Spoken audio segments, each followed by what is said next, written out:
You know what this looks like. Two people are locked in a heated argument. One partner leans forward, voice rising, desperate for a reaction.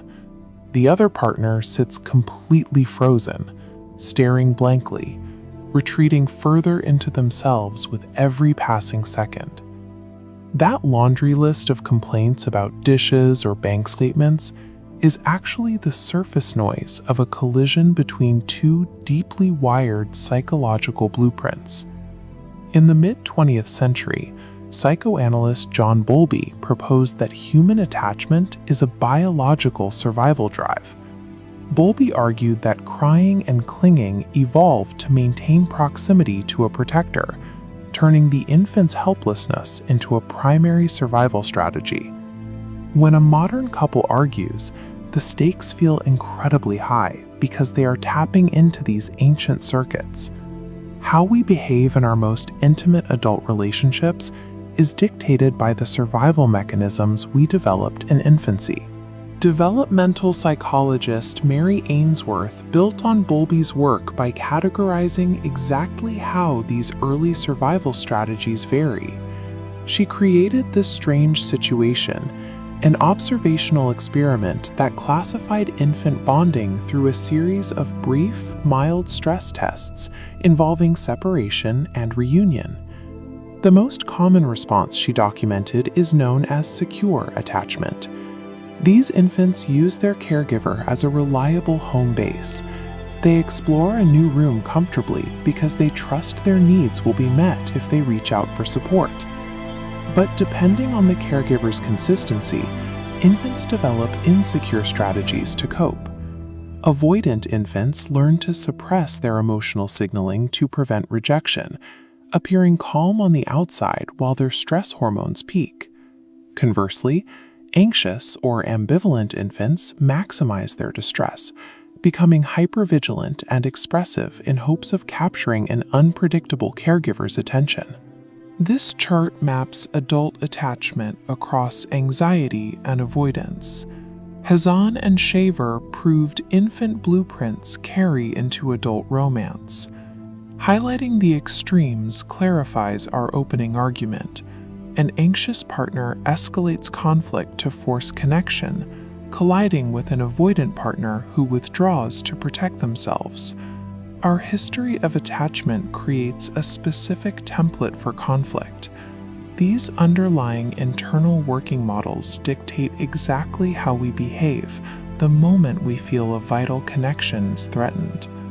Psychologist Dr. John Gottman spent decades tracking these reactions in real time. In his Love Lab, Gottman monitored couples' physical vitals as they argued.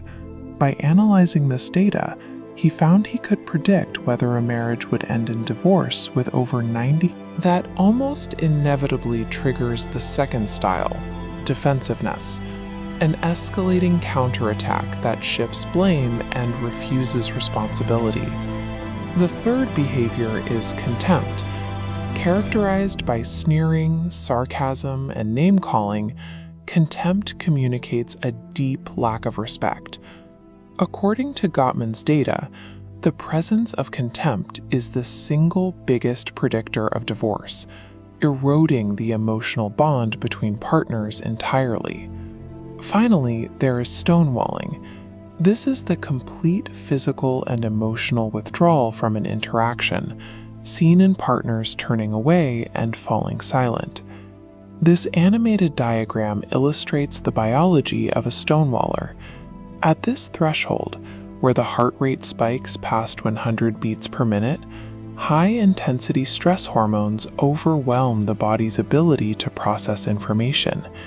This flooding effectively shuts down rational dialogue and leaves the person in a state of primitive survival. But the data reveals a crucial nuance. Every couple, including the happy ones, exhibits the Four Horsemen at times. The mere presence of conflict is not what destroys a relationship. What separates successful relationships from doomed ones is a concept known as repair. A repair attempt is any action, phrase, or gesture meant to de-escalate tension and make a bid for emotional connection during a fight. Interestingly, Gottman found that how beautifully a repair attempt is delivered matters very little. What actually counts is the partner's physiological willingness to receive it. If a partner is flooded and actively stonewalling, a gentle touch or an apology bounces off.